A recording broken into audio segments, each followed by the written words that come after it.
बाइबलमा यूहन्नाको पुस्तक अध्याय 14 को 6औं पदमा तपाईले हेर्नुभयो भने त्यहाँ येशू ख्रीष्टले भनेको छ, मद्वारा बाहेक पिता कहाँ कोही पनि आउन सक्दैन। अर्थात् पितासम्म पुग्ने भर्याङ, पितासम्म पुग्ने माध्यम भनेको येशू ख्रीष्ट हो। अब त्यो पिता को हो त? बाइबलभित्र त्यो येशू ख्रीष्टले संकेत गरेको पिता म नै हुँ भनेर कोही पनि आएको छैन। पिता को हुनुहुन्छ? कहाँ हुनुहुन्छ?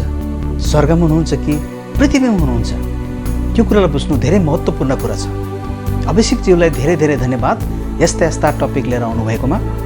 तपाईँले यस्ता यस्ता टपिकहरू अझै लिएर आउनुहोस् ताकि म परमेश्वरको वचन धेरैभन्दा धेरै सेयर गर्नु सकौँ।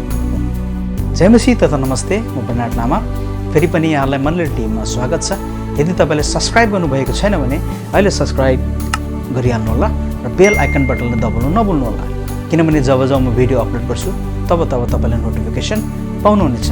यदि तपाईँले मण्डली टिभीलाई युट्युबमा सर्च गर्न चाहनुहुन्छ भने मण्डली टिभी लेखेर तपाईँले युट्युबमा सर्च गर्न सक्नुहुन्छ।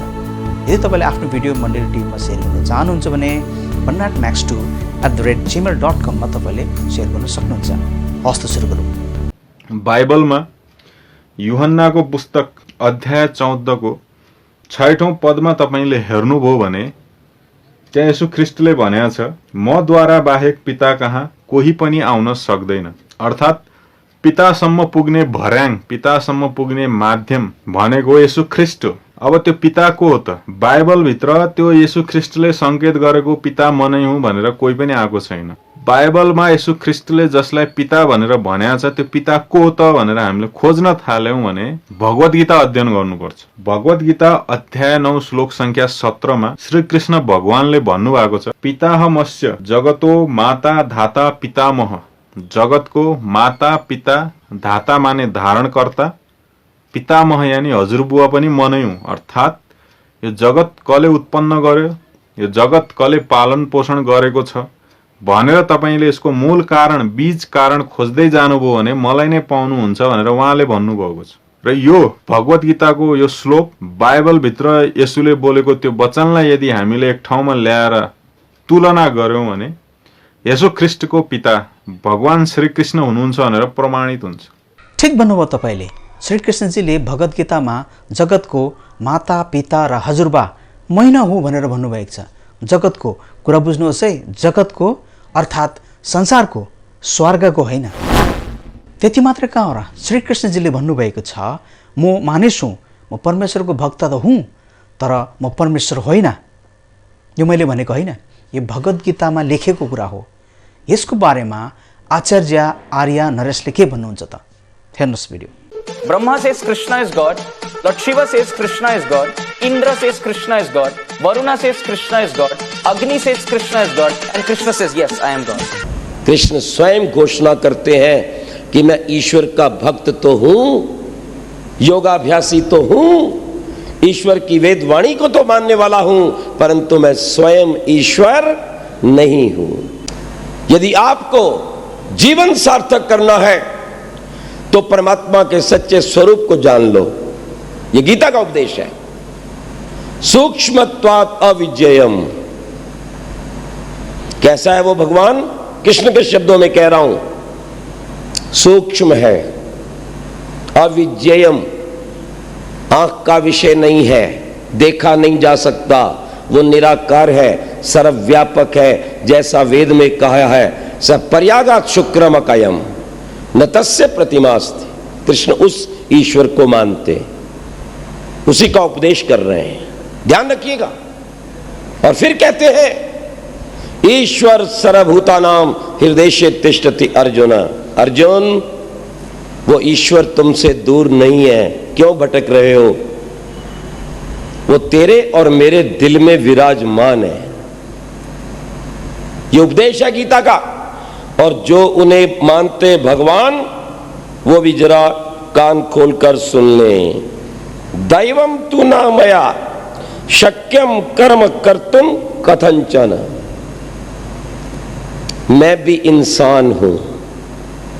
दैवम तु न मया, मैं ईश्वर नहीं हूं, मैं भी अपनी सीमा में रहकर काम करता हूं। मैंने कुछ उपदेश दिया था गीता का लेकिन मैं दोबारा वो सब कुछ देने में असमर्थ हूं, वो मुझे स्मरण नहीं है।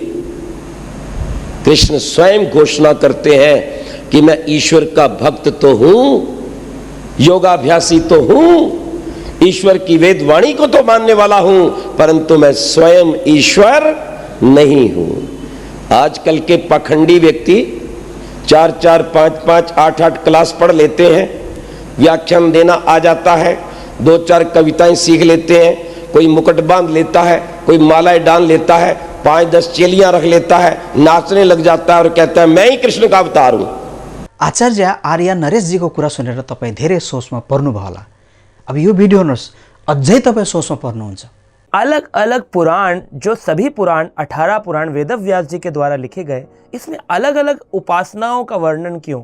शिव पुराण में कहते हैं शिव जी महान है, देवी पुराण में कहते हैं देवी महान है, भागवत पुराण में कहते हैं कि कृष्ण महान है, विष्णु पुराण में कहते हैं कि विष्णु महान है। हम तो जी फंस गए हैं, किसको माने किसको नहीं माने। अब धेरै सोचमा नपर्नुहोस्, यो परमेश्वरको वचन सुन्नुहोस्, सत्य कुरालाई जान्नुहोस्, सत्यको मार्गलाई पछ्याउनुहोस्, सत्य परमेश्वरलाई चिन्नुहोस्। जिससले भनेको पिता को हो? तर तिमीहरू चाहिँ यस किसिमले प्रार्थना गर, हे हाम्रा पिता जो स्वर्गमा हुनुहुन्छ, तपाईको नाउँ पवित्र होस्, तपाईको राज्य आओस्, तपाईको इच्छा स्वर्गमा जस्तो छ त्यस्तै यस पृथ्वीमा पूरा होस्। हामीलाई आज हाम्रो दैनिक भोजन दिनुहोस्, हाम्रा अपराध क्षमा गर्नुहोस् जसरी हामीले आफ्ना अपराधीहरूलाई क्षमा गरेका छौँ। हामीलाई परीक्षामा पर्न नदिनुहोस्, तर दुष्टबाट छुटाउनुहोस्, किनभने राज्य, पराक्रम र महिमा सदा सर्वदा तपाईकै हुन्। आमेन। मत्ती 6 अध्यायको 9बाट हामी 13 सम्म यसुले यसरी सिकाउनु भयो प्रार्थना गर्नलाई। अब हामी हेर्नेछौँ 9 पद। तिमीहरू चाहिँ यस किसिमले प्रार्थना गर। पहिलो के त? हे हाम्रा पिता। पहिलो कुरा, परमेश्वर हामीसँग सम्बन्धमा चाहनुहुन्छ। उहाँ चाहिँ हे परमेश्वर भनेको, हे प्रभु, हे ईश्वर भनेको भन्दा पनि उहाँ चाहिँ पर्सनल रिलेसनसिप चाहनुहुन्छ। उहाँ हामीसँग सम्बन्ध राख्न चाहनुहुन्छ। त्यही भएर उहाँलाई हामीले सम्बोधन गर्दा पिता भनेकोमा उहाँ खुसी हुनुहुन्छ, किनभने उहाँले हामीलाई पुत्र हुने अधिकार दिनुभएको छ। उहाँले हामीलाई पुत्रको आत्मा खन्याउनु भएको छ। उहाँले हामीलाई आफ्नो बनाइसक्नु भएको छ। हामी उहाँको निजी सम्पत्ति हौँ, उहाँको आफ्नै सन्तान हौँ। त्यसले गर्दा उहाँ चाहनुहुन्छ कि पिता भनेको, त्यही भएर हामीले प्रार्थना गर्दा हाम्रो पिताको चरणमा जाने हो साहसका साथ। किनभने जब मेरा साना छोराछोरीहरू मेरो सामुन्ने साहसका साथ आउँछन्, उनीहरूलाई के चाहियो माग्छन्, त्यसरी तपाईँ र म पितासँग साहसका साथ जानुपर्छ। हिब्रू 4:16 भन्छ, साहसका साथ अनुग्रहको सिंहासन नजिक आओ र जे चाहन्छ कृपा अनुग्रह जति चाहिन्छ, जे आवश्यक छ लैजाऊ। हालेलुया, आमेन। त्यही भएर पहिलो कुरा उहाँ पिता हुन चाहनुहुन्छ। दोस्रो कुरो, जो स्वर्गमा हुनुहुन्छ, उहाँको वासस्थान स्वर्ग हो। अनि अर्थात् उहाँ जहाँ बस्नुहुन्छ त्यस ठाउँलाई स्वर्ग भनिन्छ। यदि तपाईँको जीवनमा बस्नु भएको छ, तपाईँको घरमा तपाईँभित्र हुनुहुन्छ भने तपाईँ एउटा यस्तो सानो स्वर्ग जस्तै हो। किनभने परमेश्वरको जहाँ पाए त्यही फोहोरी ठाउँमा बस्नुहुन्न। यहाँ भन्छ स्वर्गमा जो हुनुहुन्छ उहाँ चाहिँ नराम्रो ठाउँमा बस्नुहुन्न। त्यही भएर उहाँ भन्छ तलपट्टि, तपाईँको नाउँ पवित्र गरियोस्। पहिलो कुरा उहाँको नाउँ पनि शक्तिशाली छ, अनि अर्को कुरो पवित्र हुनुहुन्छ। उहाँ फोहोरी ठाउँमा बस्नुहुन्छ। तर स्वर्ग उहाँको वासस्थान हो, उहाँ बस्ने ठाउँ, समय बिताउने ठाउँ हो स्वर्ग हो, जहाँ उहाँले राज्य गर्नुहुन्छ। धन्यवाद टक्राउँदछु अभिषेक जोशी र अन्य व्यक्तिहरूलाई, किनभने उहाँहरूले यस्ता यस्ता टपिक लिएर आउनुहुन्छ र परमेश्वरको वचनलाई धेरैभन्दा धेरै म सेयर गर्न सक्छु। हस् त, आजले यतिमै। फेरि पनि यहाँको सामने यस्ता यस्ता भिडियो लिएर आउनेछु। आशा राख्दछु हजुरहरूले लगायत अभिषेक जोशीजीले पनि बुझ्नुभयो भनेर पूर्ण आशा राख्दछु।